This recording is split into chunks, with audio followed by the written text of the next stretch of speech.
చూడడానికి వస్తాదులాగా మరి పెద్దగా కనబడ్డా మనసు మాత్రం వెన్నలాంటి మనసు కలిగిన నాయకుడు నాయని నరసింహారెడ్డి గారి 85వ జయంతి ఈరోజు తెలంగాణ భవన్లో ఇంతమంది వారి మిత్రులు, వారి అభిమానులు, వారి సహచరుల సమక్షంలో జరుపుకోవడం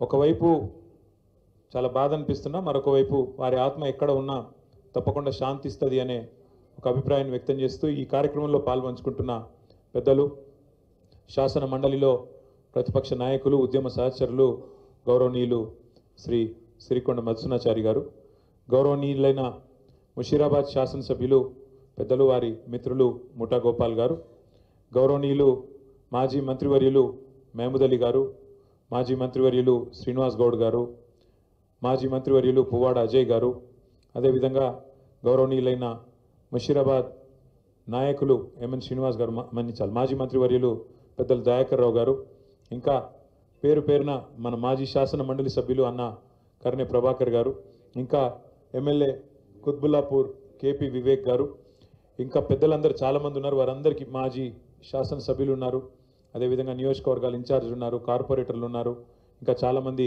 మాజీ కార్పొరేషన్ల చైర్మన్లు ఉన్నారు. అదేవిధంగా మన నాయన నరసింహారెడ్డి గారి కుటుంబ సభ్యులు, వారి కుమారుడు నాయని దేవేందర్ రెడ్డి గారు, అదేవిధంగా వారి అల్లుడు సోదరుడు మాజీ కార్పొరేటర్ శ్రీనివాస్ రెడ్డి గారు, ఇంకా మిత్రులు పేరు పేరున అందరికీ నమస్కారం. నాయన నరసింహారెడ్డి గారి గురించి ఒకటి కాదు రెండుగా చాలా విషయాలు చెప్పాలంటే, వివరంగా చెప్పాలంటే చాలా ఉన్నాయి. వారితో పాటు కేసుల్లో కూడా మేము కలిసి తిరిగేది, రైల్వే కేసుల్లో, తర్వాత ఉద్యమ కేసుల్లో వారు, నేను, అదేవిధంగా పద్మారావు గారు, ఇంకా కొంతమంది మేము మౌలాలి రైల్వే స్టేషన్లో రైలు రోకోలు చేసినప్పుడు, ఉప్పల్లో రాస్తా రోకోలు చేసినప్పుడు, ఉస్మానియా యూనివర్సిటీ కాడ మాణికేశ్వరి నగర్ బస్తీ కాడ గొడవ అయినప్పుడు పోయినప్పుడు మా మీద రకరకాల కేసులు అప్పటి కాంగ్రెస్ ప్రభుత్వం పెట్టింది. సో ఆ కేసుల చుట్టూ తిరుగుతున్నప్పుడు మన ప్రభుత్వం వచ్చిన తర్వాత వారు హోంమంత్రిగా ఉన్నారు.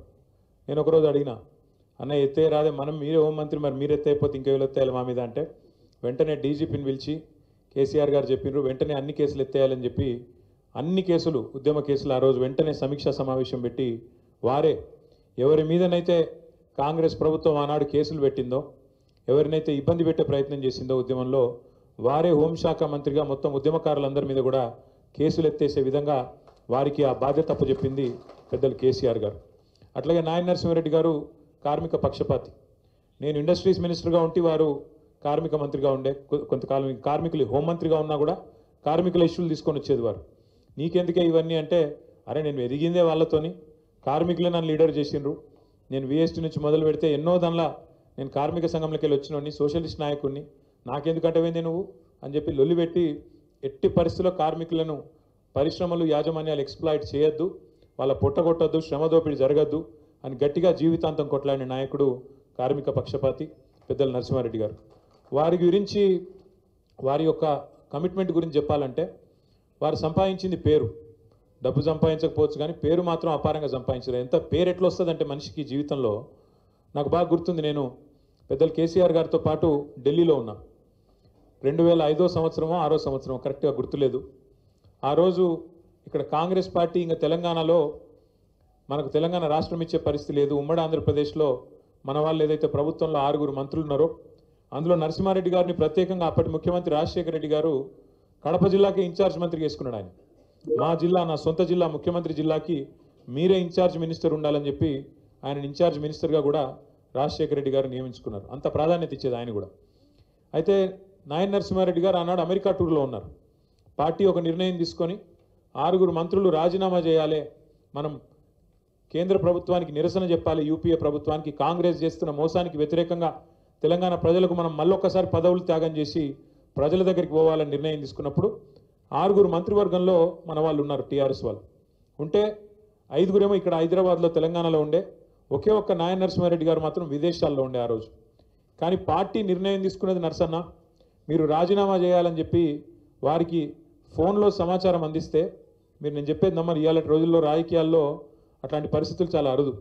ఒక మంత్రి పదవి ఇచ్చిపెట్టాలంటే అల్కట్ ముచ్చట కాదు.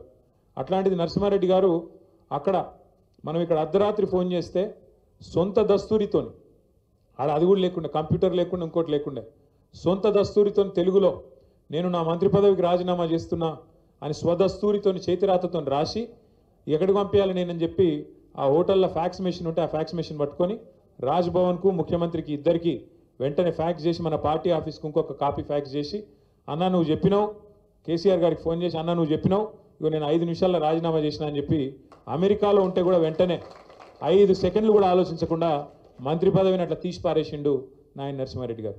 అంటే అంత గొప్ప వ్యక్తి. సోషలిస్ట్ ఉద్యమంలో, కార్మిక ఉద్యమంలో, తెలంగాణ ఉద్యమంలో ఒక ఉద్యమ నాయకుడిగా, ఒక ఉద్యమ బిడ్డగా ఎదిగిన వ్యక్తి నాయన నరసింహారెడ్డి గారు. ఆనాడు 2001 సంవత్సరంలో పార్టీ పెట్టిన తర్వాత హైదరాబాద్లో మేయర్ ఎన్నికలు కొట్లాడాలన్నప్పుడు, జిహెచ్ఎంసీ కార్పొరేషన్ ఎన్నిక కొట్లాడాలన్నప్పుడు నేనున్నా కదా మీకు ఎందుకు అని చెప్పి ముందుకు వచ్చి పెద్దలు కేసీఆర్ గారికి ఆ రోజు మేయర్ అభ్యర్థిగా కూడా నిలబడి, ఆ రోజు ఇంకా మన పార్టీ ఇక్కడ బలంగా లేదు హైదరాబాద్లో, కానీ ఆ ప్రతికూల పరిస్థితిలో కూడా నేనున్నాను ముందుకు వచ్చిన నాయకుడు నరసింహారెడ్డి గారు.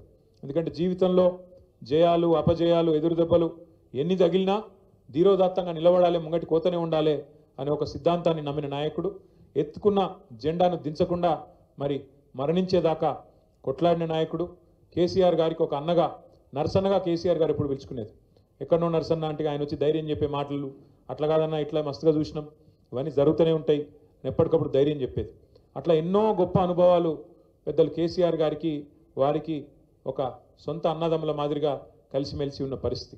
ఇవాళ వారు మన మధ్యన లేకపోవడం బాధాకరమైన విషయం అయినప్పటికీ మరి వారి పేరున మనము ఏదైతే ఆర్టీసీ ఎక్స్ రోడ్లో ఒక బ్రహ్మాండమైన స్టీల్ బ్రిడ్జ్ కట్టుకున్నామో కేసీఆర్ గారే చెప్పారు స్వయంగా, ఖచ్చితంగా దానికి నాయన నరసింహారెడ్డి గారి పేరు పెట్టండి అని చెప్పి ఆ బ్రిడ్జికి కూడా పెట్టుకొని వారి పేరు ముషీరాబాద్ నియోజకవర్గంలో కానీ హైదరాబాద్ ప్రజలకు కానీ శాశ్వతంగా గుర్తుండిపోయే విధంగా ఒక ఉక్కు మనిషికి ఉక్కు బ్రిడ్జి ఆయన పేరు పెట్టడం సముచితంగా ఉంటుందని చెప్పి ఆ స్టీల్ బ్రిడ్జికి కూడా వారి పేరు పెట్టుకున్నాం.